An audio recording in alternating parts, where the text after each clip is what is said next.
सुना भी होगा फेसबुक में और पेपर में भी पढ़ा होगा। तो ओजस्वी बंदा है, इसलिए डॉक्टर रुद्र सिंह जी से आग्रह है वो आज अपने विचार रखें।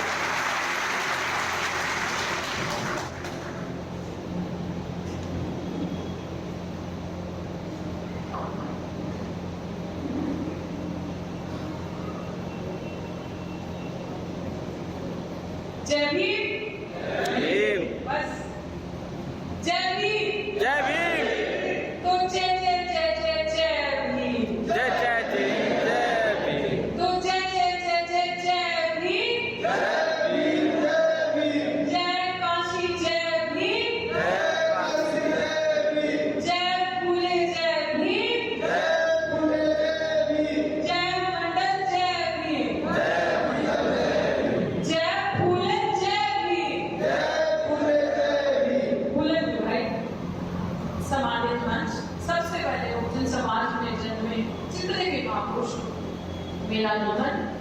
मंच पे विराजमान आज के विशेष अतिथि इंजीनियर रमाकांत पिप्पल जी, प्रदेश अध्यक्ष बसपा, गंभीर सिंह, प्रदेश महासचिव बसपा बहुजन समाज पार्टी, प्रमोद सागर जी, प्रेसिडेंट जेएनयू बसपा, डॉक्टर आज के प्रोग्राम की अध्यक्षता करते हुए डॉक्टर प्रवीण गौतम जी, आप सबका बहुत बहुत शुक्रिया। और इस कार्यक्रम को इतना सफल बनाने के लिए इस कार्यक्रम में छोटे से छोटा बच्चा, बुजुर्ग, बड़े, जिन्होंने छोटा भी योगदान दिया है, कूलर को इधर ऐसी सभा, ऐसी कार्यक्रम थोड़ा सा करने कूलर के घुमा लो लिए इधर। उन सबका दिल से आभार प्रकट करती हूँ।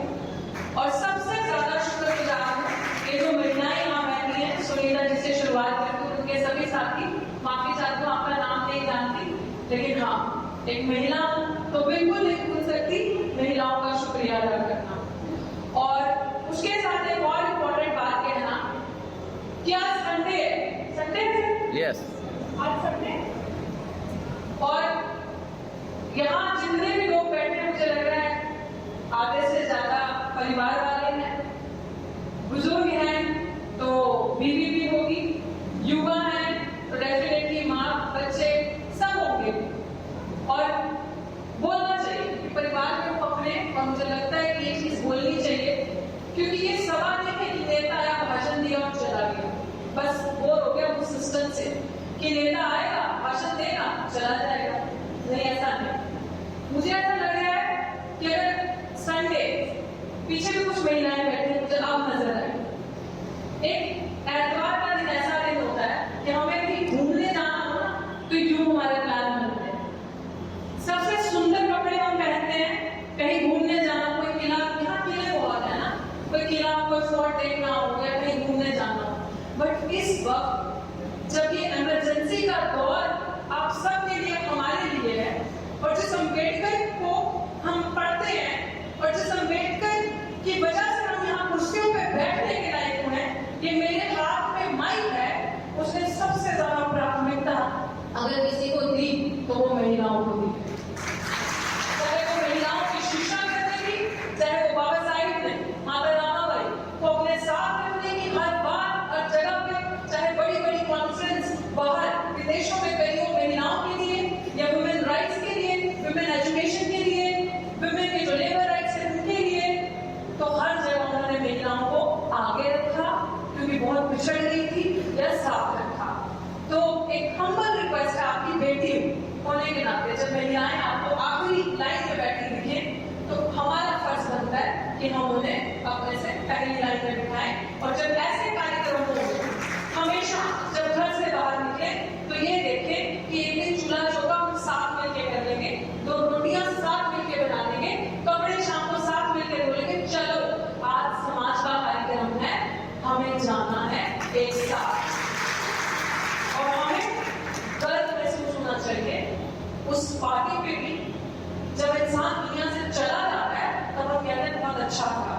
जब बाबा साहेब फूले साहब, सावित्रीबाई फूले, माननीय कांशीराम साहब दुनिया से चले गए, तो आज उन्हें याद करके हम कहते हैं बहुत अच्छे थे। लेकिन अगर आज हम सोचे, विचारें कि बहुत भाग्यशाली बहुत किस्मत वाले हम वो लोग हैं जिसका नेतृत्व कर रही बहुजन समाज के एक महिला है जोरदार ताली।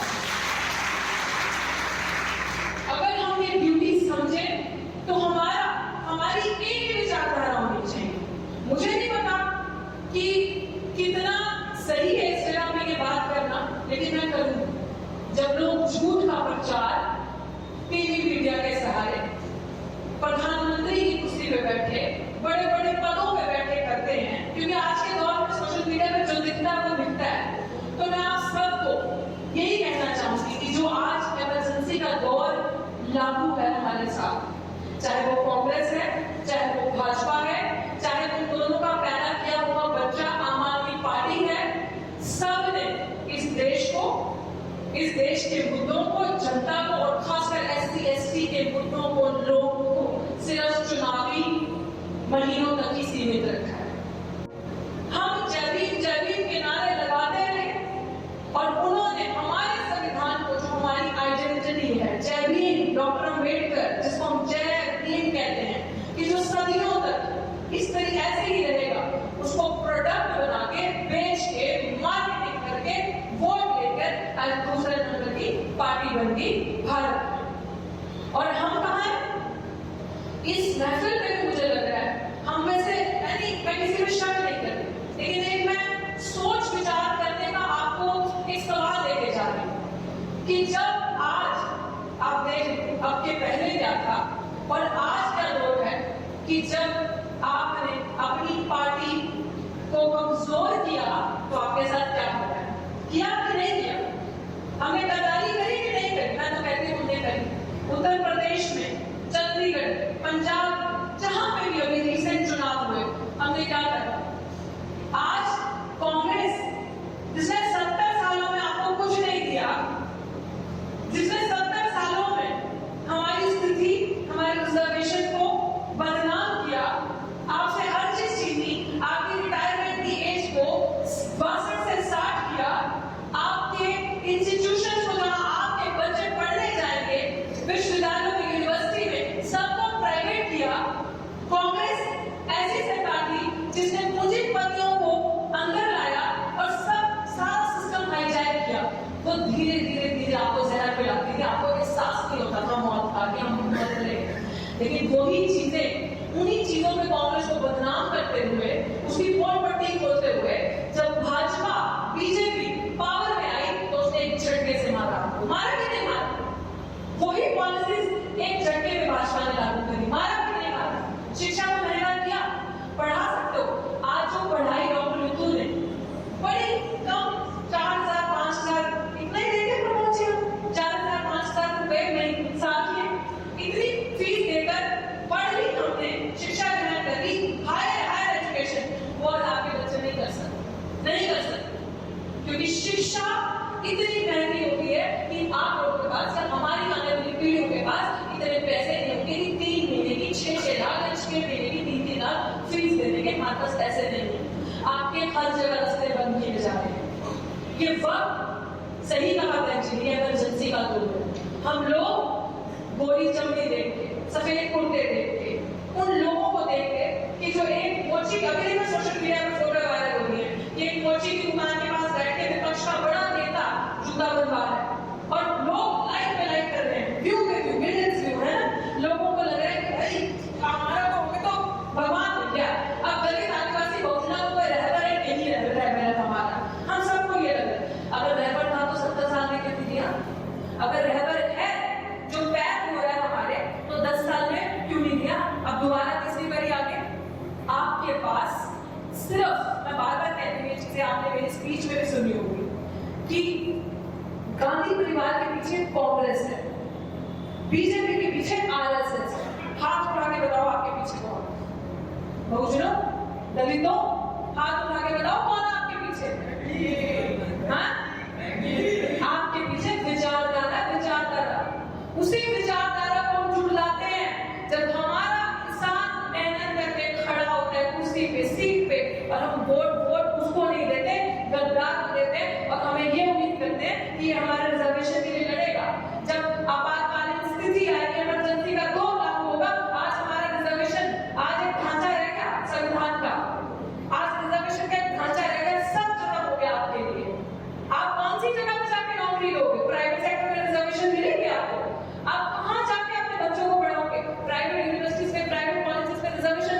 आपको। और अच्छा जरा मुझे ये बताओ, ये जो वाजपेयी, ये जो 21 अगस्त को हमने बड़ा आंदोलन किया, आप मुझे ये बताओ कि रिजर्वेशन का बेसिस क्या था?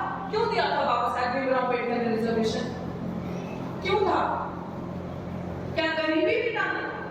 नहीं, सोशली, एजुकेशनली, सामाजिक जो स्थिति थी हमारी, जो छूत हमारे साथ होता था, जो हमारे साथ बुरा व्यवहार होता था, जिस रास्ते पे हम जा रहे हैं झाड़ू बांध के जाओ, पीठ दान रख के जा, सदियों से जो हमारे से मैला उठाया जाता था, गंदा काम कराया जाता था, नंगे बड़े सिर में उतारा जा रहा था, जो आज उतारा जा रहा है। हमारे कितने आपके बीच बैठे हैं, आपके परदादा जज है, किसी के दादा यहाँ पे बैठे हाई कोर्ट के, सीजीआई चीफ जस्टिस बना में से कोई आपका कोई रिश्तेदार, कोई भी हाई कोर्ट का सुप्रीम कोर्ट का जज है सीनियर पोजीशन पे आप में से? कोई आईएएस ऑफिसर की औलादे बैठी है यहाँ पे बड़े बड़े? नहीं बैठे, हमारे दादा परदादा नहीं थे ना। तो अभी पहली पीढ़ी को ही तो मिला था।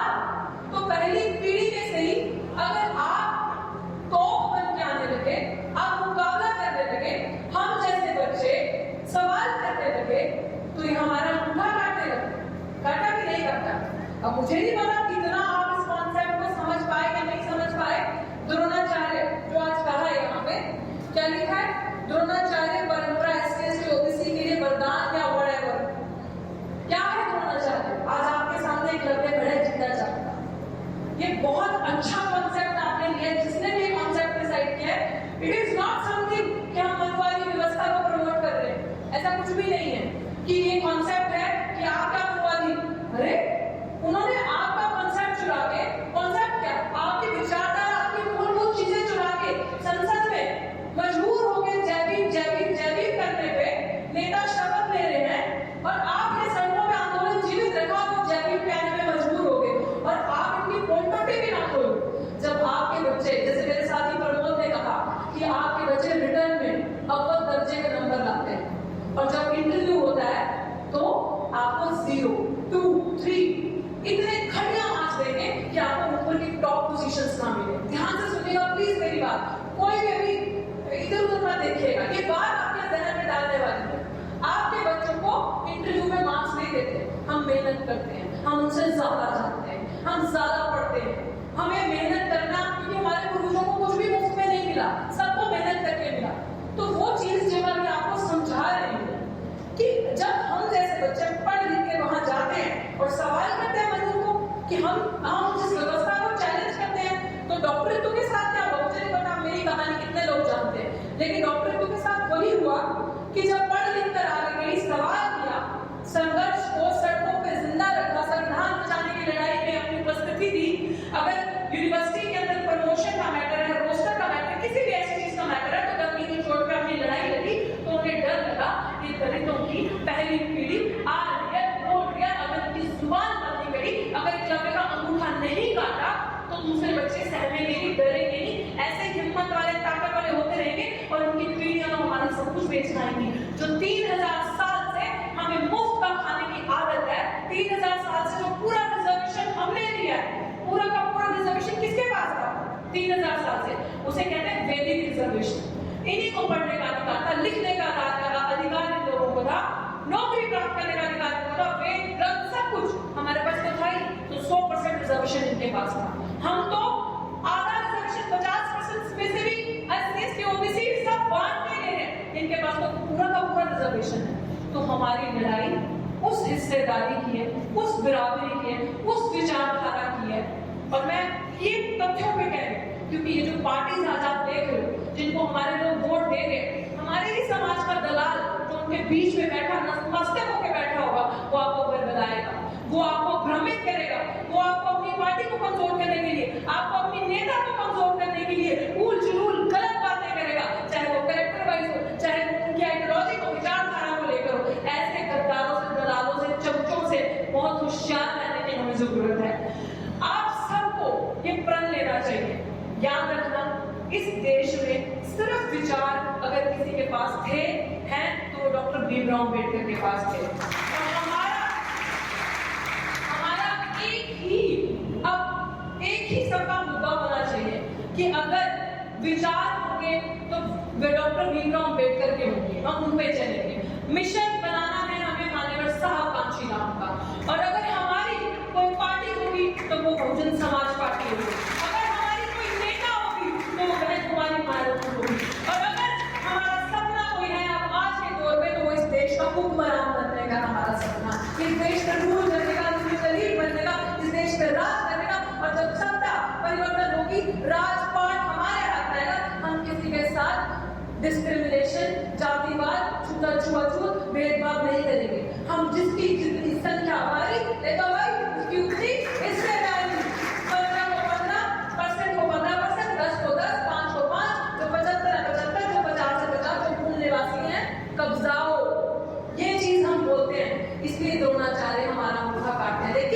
हम जैसे लोगों को ताकतवर अगर कोई रीढ़ की हड्डी बन के बचाएगा, हम दिन रात मरने कटने के लिए तैयार है। मानव साहब कहते थे कि मुझे ना बिकने वाले लोग चाहिए, ना बिकने वाला समाज चाहिए। तो हमें वो समाज बनना है जो समझौतेवादी ना हो, जो समझौता ना करे, जो बिके ना, जो डरे ना।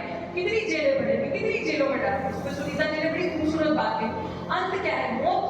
मौत ही करोगे ना, हारोगे ही ना, उसके ऊपर क्या है, नीचे क्या है?